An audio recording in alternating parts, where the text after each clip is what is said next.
போயிட்டு இருந்துச்சுன்னா அப்புறம் ஒரு நாள் நம்ம திரும்பி பார்க்கும்போது ஒன்றுமே இருக்காது நமக்கு.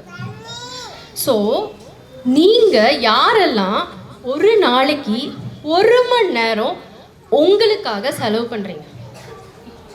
தைக்கிறது அதை சொல்லலை, எனக்கு பிடிச்ச வாழ்க்கையில என்ன பண்ணணுமோ 1 மணி நேரம் எனக்கு நான் எடுத்து செலவு பண்ணுவேன். Very good.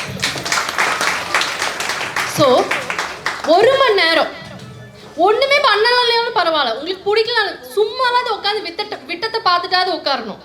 1 மணி நேரம் உங்களுக்காக நீங்க செலவு பண்ணணும்.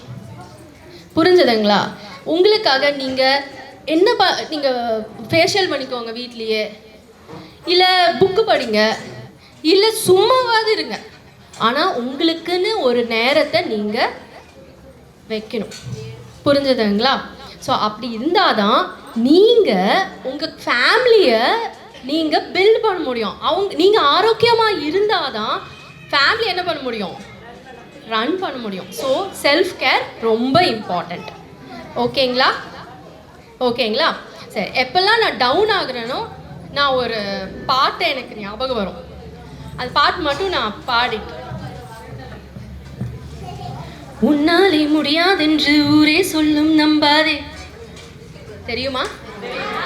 பரிதாபம் காட்டும் எந்த வர்க்கத்தோடும் இணையாதே, உலகத்தின் வழியெல்லாம் வந்தால் என்ன உன் முன்னே,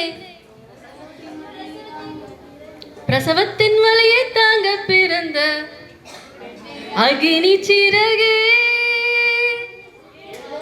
இப்ப வேண்டாம், இப்ப எழுதுவேன்.